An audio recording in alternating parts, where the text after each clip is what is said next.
Hi, this is the last part. We are going to see the segment of two different words, one meaning. Right? Shall we see those words? Come. Yes. முதல் வார்த்தை வந்து சூரியன். சூரியனை வந்து சூரிய, சூரஜ் அப்படிங்கிற மாதிரி சொல்லுவாங்க. சூரிய இந்த வார்த்தை உங்களுக்கு ஈஸியாக மனசில் நிற்கும். ஏன்னா தமிழ்லேருந்து பாதி வார்த்தையாக இருக்கும். சூரிய. சூரஜ். சூரஜ்ங்கிற வார்த்தை வந்து பேராக வைப்பாங்க. சூரஜ். சூரிய, சூரஜ் அப்படின்னா சூரியன் அப்படின்னா. ரைட்.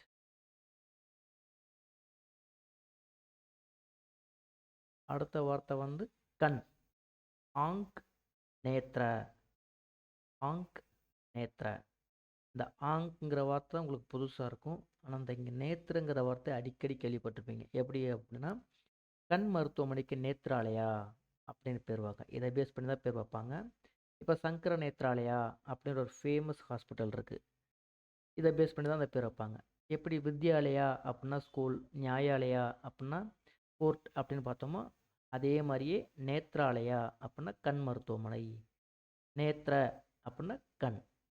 ஸோ இதை ஞாபகம் வச்சுக்கிறதுக்காக அந்த வார்த்தையை லிங்க் பண்ணேன். நேத்ராலயா அப்படின்னா கண் மருத்துவமனை, நேத்ரங்கிறது கண். ஸோ அதை பேஸ் பண்ணி நேத்ராலயான்னு வச்சுருப்பாங்க. சங்கர நேத்ராலயா. ஆங்க் நேத்ர அப்படின்னா கண் அப்படின்னு அர்த்தம். ரைட்.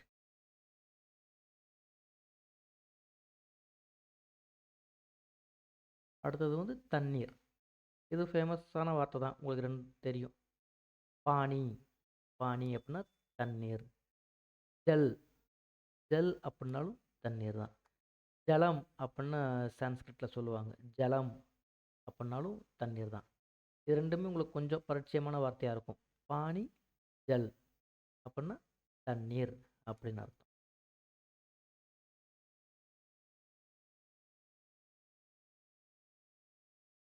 மனிதன். மனுஷ்ய, ஆத்மி. மனுஷ்ய நம்ம தமிழில் வந்து மனுஷன் அப்படின்னு சொல்லுவோம்ல, அதனுடைய ஷார்ட் ஃபார்ம் மாதிரி இருக்கும். மனுஷ்ய. ஆத்மி, ஆம் ஆத்மி அப்படின்னு ஒரு பார்ட்டி இருக்குல்ல, காமன் மேன். ஆம் ஆத்மி அப்படின்னா காமன் மேன்னு பார்த்தோம்.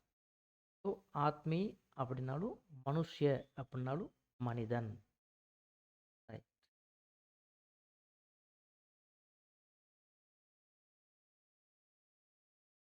அப்புறம் தீ. தீ அப்படின்னா ஆகு, அக்னி. ஆக் அப்படிங்கிற வார்த்தை தான் உங்களுக்கு புதுசாக இருக்கும். ஆகு. அக்னி நார்மலாக கேள்விப்பட்டிருப்பீங்க.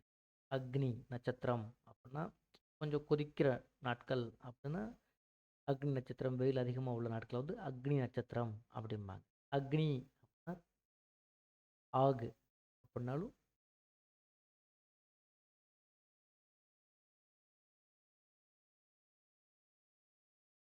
வீடு.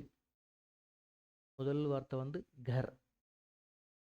இப்போ கூட ரீசண்டாக இந்த சுதந்திர தினத்துக்காக ஹர் கர் திரங்கா அப்படின்னாங்க.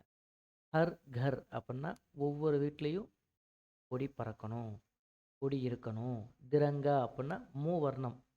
ரங் அப்படின்னா கலர்.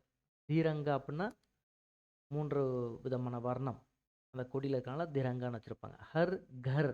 இந்த கருங்கிறது வீடு. ரெண்டாவது வந்து கிரக. இந்த கிரக பிரவேசம் அப்படின்னா வீடு. கிரக அப்படின்னா வீடு. பிரவேசம் பண்ணுறதுனால கிரக பிரவேசம். இந்த 2 வார்த்தையும் உங்களால் ஈஸியாக மனசில் வச்சுக்க முடியும். அதை கருங்கிற வார்த்தையை மனசில் வச்சுக்கிறதுக்கு ஹர் கர் திரங்கா. இந்த சுதந்திர தினத்துக்கு வந்து சென்ட்ரல் கவர்மெண்ட்லேருந்து நரேந்திர மோடி சொன்னார் இல்லையா, ஒவ்வொரு வீட்லேயும் ஒவ்வொரு கொடி இருக்கணும் அப்படின்னு. இது கிரக பிரவேசம். இது சாதாரணமாக உங்களுக்கு தெரிஞ்சிடும். கிரக அப்படின்னா வீடு. கர் கிரக அப்படின்னா வீடு.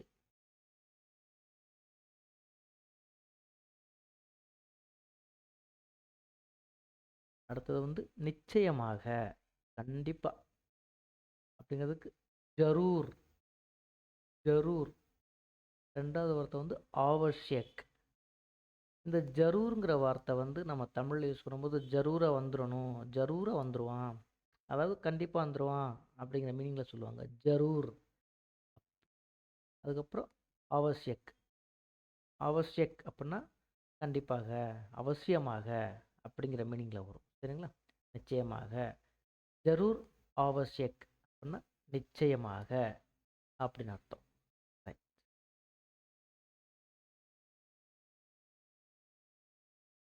அடுத்தது வந்து நாள்.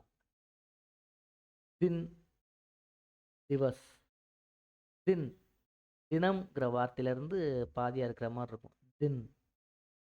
திவஸ் அப்படிங்கிறது வந்து இப்போது எங்கள் தாத்தாக்கு திவசம் அப்படின்னு சொல்லுவோம் இல்லையா, இந்த வார்த்தையிலேருந்து வந்தது தான் திவஸ். திவசம் அப்படின்னா எங்கள் தாத்தாவுடைய நாள் அது. இன்னொரு வார்த்தை கூட சொல்லுவாங்க திதி. திதி அப்படின்னாலும் நாள் தான். நாளைக்கு எங்கள் தாத்தாக்கு திதி. இந்த திதி அப்படின்னாலும் நாள் தான். ஸோ தின், திவஸ் அப்படின்னா நாள் அப்படின்னு அர்த்தம்.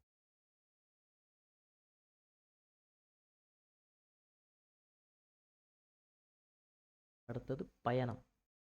யாத்ரா, சஃபர். யாத்ராங்கிற வார்த்தை உங்களுக்கு தெரியும். பாத யாத்ரா அப்படின்னா நடைப்பயணம். சஃபர் அப்படின்னாலும் பயணம் தான். இந்த வார்த்தை உங்களுக்கு கொஞ்சம் புதுசாக இருக்கும். சஃபர், யாத்ரா, பயணம் அப்படின்னு அர்த்தம்.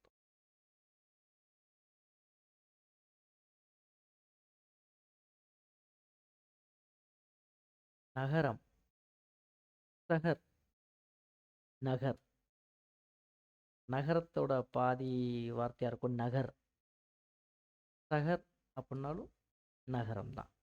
ஸோ நகரத்துக்கு வந்து சஹர், நகர் அப்படின்னு சொல்லுவாங்க.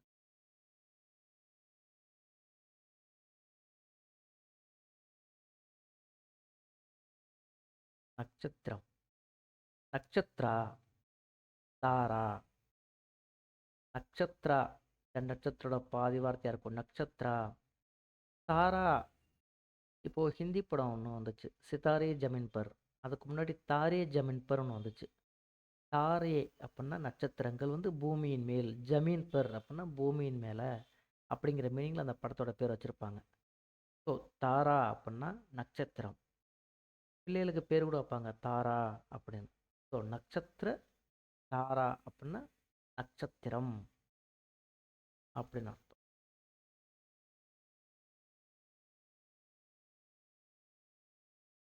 அடுத்தது வந்து பாடம். பாட், சபக். பாட் அப்படின்னாலும் பாடம், சபக் அப்படின்னாலும் பாடம். ஸோ பாடத்தை வந்து பாட், சபக் அப்படின்னு சொல்லுவாங்க.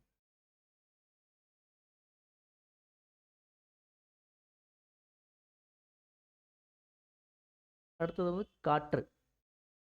காற்றுக்கு வந்து ஹவா, வாயு. வாயு பகவான். வாயு பகவான்னு சொல்லுவோம் பார்த்தீங்களா, காற்று.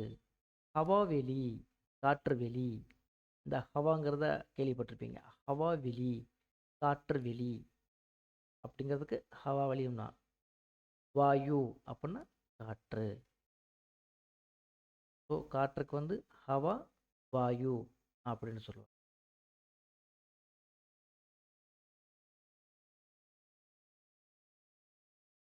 அடுத்தது வந்து ஆடை.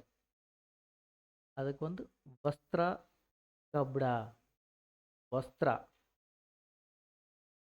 இந்த வஸ்திரம் அப்படின்னு சொல்லுவாங்க. வஸ்திரம் அப்படின்னா ஆடை. கப்டா அப்படின்னாலும் ஆடை தான். சரிங்களா? ஸோ ஆடையை வந்து வஸ்திரா, கப்டா அப்படிங்கிற மீனிங்கில் சொல்லுவோம்.